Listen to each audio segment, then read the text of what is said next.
And let's go ahead and post.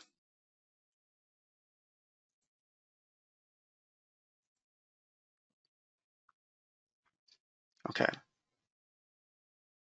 You want to talk about this, Joe? Just make sure we cover all the bases that we talked about.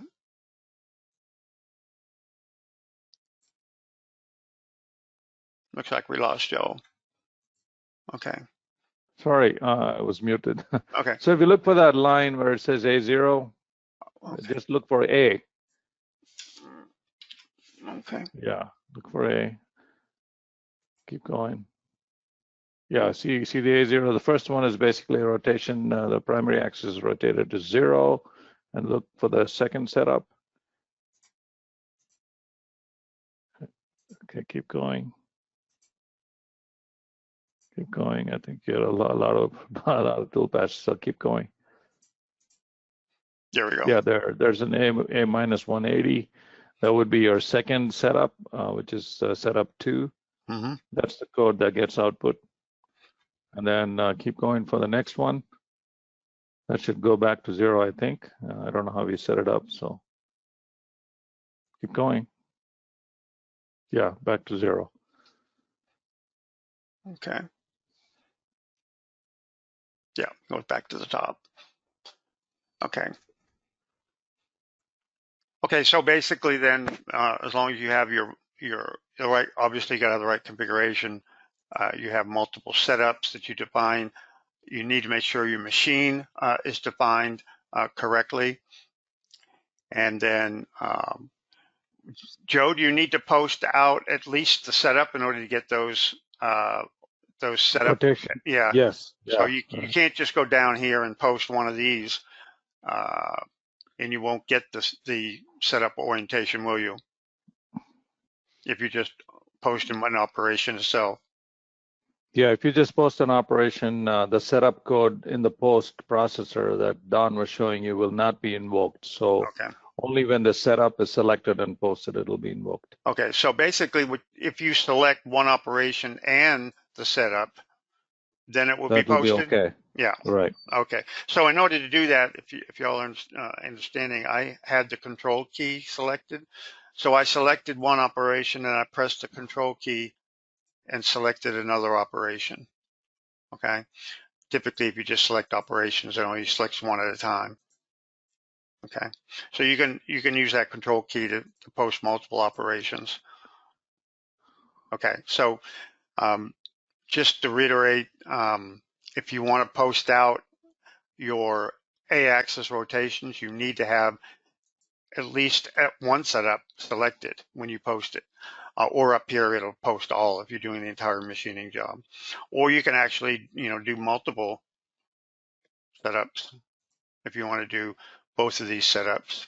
Joe, when you do from between setup 1 and setup 2, do you have to select all the operations in between? No, if you select the setup, it'll post everything underneath the setup. So. Okay, so it's going to post everything here, and then it'll go to this orientation and machine all of these. Okay. So it looks like we're just about done. Do you think that we needed to stay over to explain anything, Joe? We got any questions? Yeah, we can ask the attendees if you have any questions. Go ahead and put them in the chat box. We'll wait there for a few minutes. Okay. And if not, there's a lot of information here, so it's probably a lot of information overload. But then if you have any specific questions, go ahead and send it to us, like Don was saying, by email, and we'll try to get those answered. Oh, also, I wanted to mention here too, while we're waiting, if you have a machine, so let's say you just purchased another machine, and it's a 5-axis machine, contact us and let us know that you got another machine, preferably when the machine's ready to test, okay? And we will assist you with setting up your post particular to that particular machine. And then there's a whole process, testing process we go through to make sure that it's running correctly, no alarms, no issues whatsoever.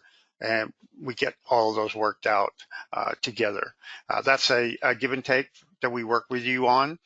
Well, I also want to make sure that is an extra cost item, so Yeah. it's not part of your product support or anything like that, because post processors involve a lot of work, and it is a lot of work to get that straightened out, especially if it's a 5-axis machine. You want to make sure that you're not crashing your head against something. So it's an instrument, it's an important thing, and it involves a lot of our resources. So it is a extra cost item, and depending on the cost of the post will be based on the complexity of the machine that you have. So and also the complexity of the G-code output. In some cases, we've had post processors that don't even accept G-code. They have their own language, their own proprietary language, and we are able to handle it with our new programmable post. But again, that's a lot of work on our part. So we would charge accordingly based on the complexity. So. And again, up here in the post, now you want to talk a little bit about, I guess we mentioned the programmable post. You just need to, if you have a programmable post, just make sure the programmable post, which is the Python program, actually requires the legacy post to operate. So they work together, and both of the program and the post definition file need to stay together in the same location. So typically you can just drop them into this standard path, or you can drop them into a special wherever you want to put it, but they need to stay together. Okay, any questions, Joe? It looks like we're about all set. I think we're good. Okay. Thank you all for attending. We'll see you next month. Okay, take care, everyone. Bye-bye. Bye-bye.